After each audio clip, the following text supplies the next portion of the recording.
Bienvenidos a Unidos por República Dominicana, un espacio para compartir ideas con aquellos que quieren un cambio y necesitan un cambio.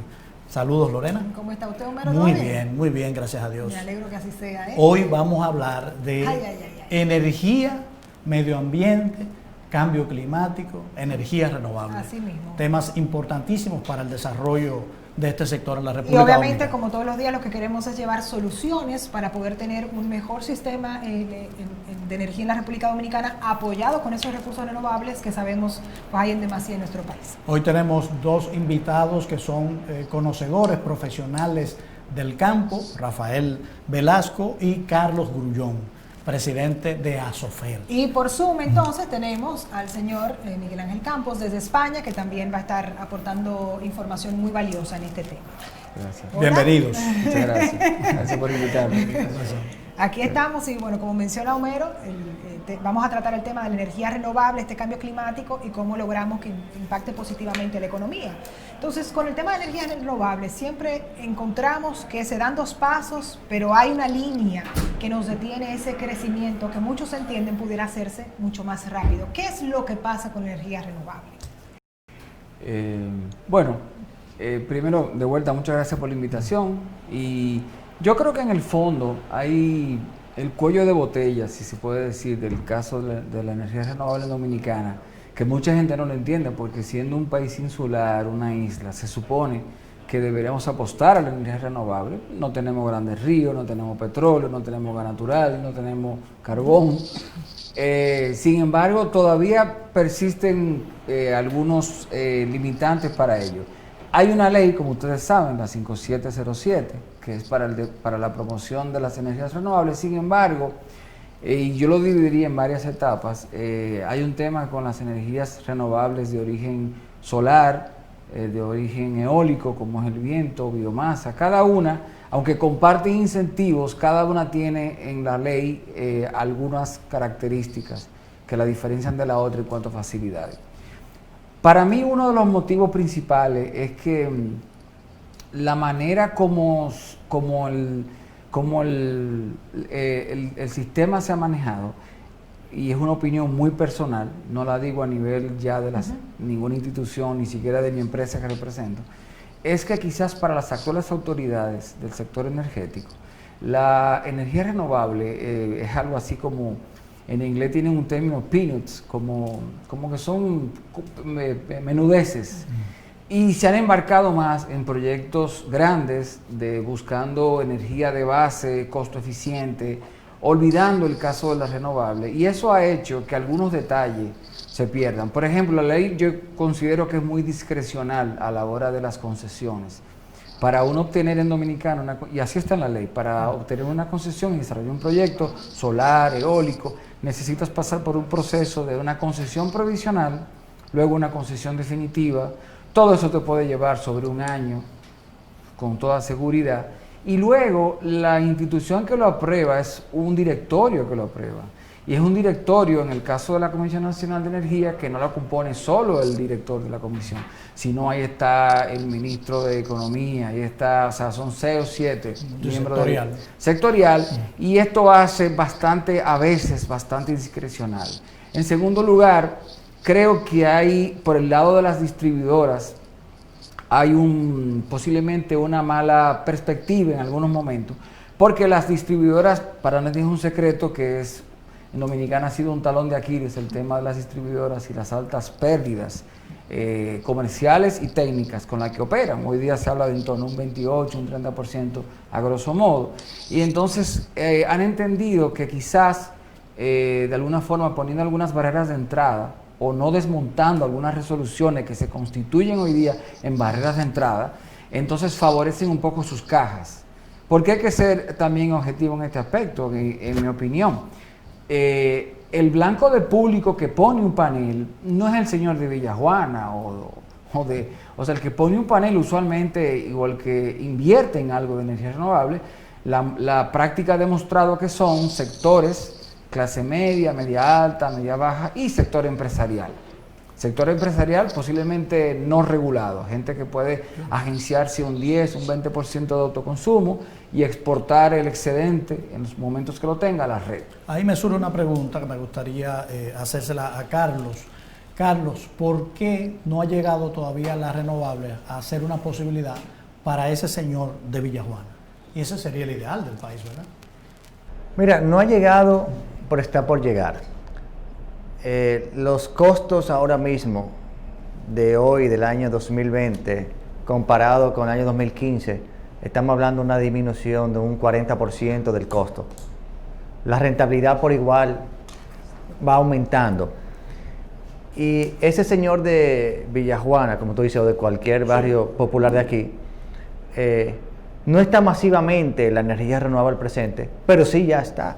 Estamos hablando que hay muchos colmadones que hoy en día en barrios populosos de Santo Domingo, así como en el interior del país, están invirtiendo en energía renovable porque hay facilidades.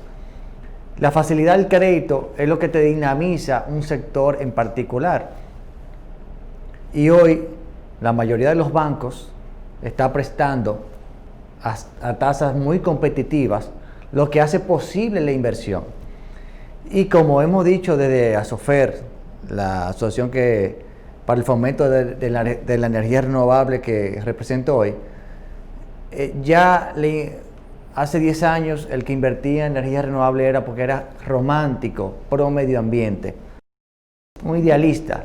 Ahora mismo el que invierte en energía renovable es porque es financieramente muy, pero muy rentable. Primero, si usted tiene un negocio y su negocio está cerrado el domingo el sol sale, ¿verdad? Entonces usted está generando dinero.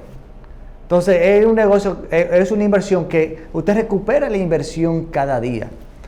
Pero no solo eso desde el punto de vista de la recuperación de la inversión, Rafael y Homero, es desde el punto de vista también de la cantidad de empleos que se crea. Por cada $1.000.000 que se invierte en energía renovable o energía solar, se puede crear hasta 6 empleos. Estamos hablando que de la energía, ya ahora mismo el post-COVID economy, todo lo que uno ve en los papers de economía, ahora mismo es de las principales inversiones que se van a hacer para activar la economía, para activar el empleo. Y eso lo hemos visto aquí porque aquí hay cientos de empresas que se están dedicando, aquí hay cientos de empleados, porque todavía un panel solar no se pone con un robot, sino eso es mano de obra pura y dura. Pero también muchos ingenieros, muchos peritos técnicos que están saliendo de algunas instituciones y que están trabajando en esa área. Entonces está creciendo el sector. Y por consiguiente, es un sector que hace que las empresas sean más rentables, sean más competitivas, porque el precio de generación que van a tener es mucho más barato que el que pudiese comprar a una sede con una energía limpia, una energía que no es contaminante y una energía de cero polución. Ahora mismo que estamos cuidando, que aquí tenemos distanciamiento social, pero que estamos cuidándonos, andando con mascarilla, pero realmente aquí hay una polución muy fuerte en el país también. Entonces, y de bajo mantenimiento, ¿verdad? Y de muy bajo mantenimiento. Y además que la fuente de energía es el sol. Y yo creo que aquí el sol nos sobra. Nosotros hemos medido las diferentes radiaciones que tenemos en el país entero y nosotros podemos decir que somos bendecidos por tener una radiación privilegiada en América Latina, América Central y ni siquiera decir de Europa también. Me gustaría aprovechar al señor Campos, que se encuentra desde España con nosotros, para que me responda sobre las barreras entonces que tienen los países subdesarrollados como los nuestros para el tema de hacer crecer esta energía renovable y que podamos aprovechar todos esos factores económicos que ustedes mencionan. O sea, ¿por qué entonces es tan complicado que pueda llevarse ese mercado eléctrico en la República Dominicana? Buenas noches. Yo no creo que sea un mercado complicado en República Dominicana, ¿no? Podía serlo hace 20 años. Yo creo que es la primera vez que pisé República Dominicana. Como ha explicado antes Carlos, la situación ha ido cambiando sustancialmente en cuanto sobre todo a los costes. Los costes de inversión, que son los que necesitas inicialmente cuando quieres invertir en renovables, eran altos, era una tecnología poco conocida, hablemos del año 2000, pero ha ido avanzando en estos últimos 20 años. En República Dominicana en el año 2007-2008, pues instalar solar era complicado por el precio que tenía esa instalación. Y eólica era algo que todavía pues no se planteaban, pues quizás también por la climatología, por los tornados, no estaba todavía muy avanzado. Actualmente ya tenemos bastante instalación solar en República Dominicana y eólica. Y sobre todo, como se ha dicho anteriormente, esas tecnologías que una vez que se han instalado no tienen un coste, como puedes depender de fósiles para poder generar. En el caso de República Dominicana, pues tiene unas horas de viento que se mira en los parques eólicos bastante alta, con la media del resto mundial, y lo mismo ocurre para solar, que las horas de producción son unas horas bastante importantes. Solo anotar algo, tomar donde lo dejó Miguel Ángel. Y realmente él menciona algo sobre el tema de que no necesitas input térmico.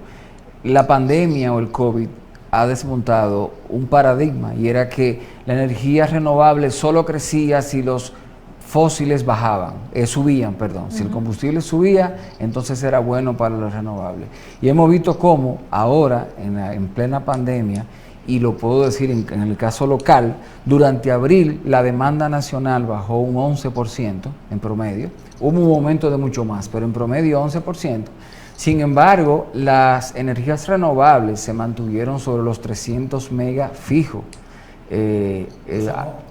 No había, exactamente, y además, no solamente eso, o sea, las renovables cumplieron su función y siguen con combustible bajo, pero también para un país como nosotros nos da independencia energética, porque ahora vimos el problema que hubo con el transporte de los combustibles, con el tema de la pandemia, etcétera, etcétera, y cómo los países con muchas renovables tenían una independencia energética que, independientemente de lo que pasara con el transporte del gas natural, del carbón, del petróleo, había una base. España, en el caso de Miguel Ángel, que trabaja y vive allá y es español, sabe que es así. O sea, es un interesante punto. Exacto, esas son dos cosas que es importante.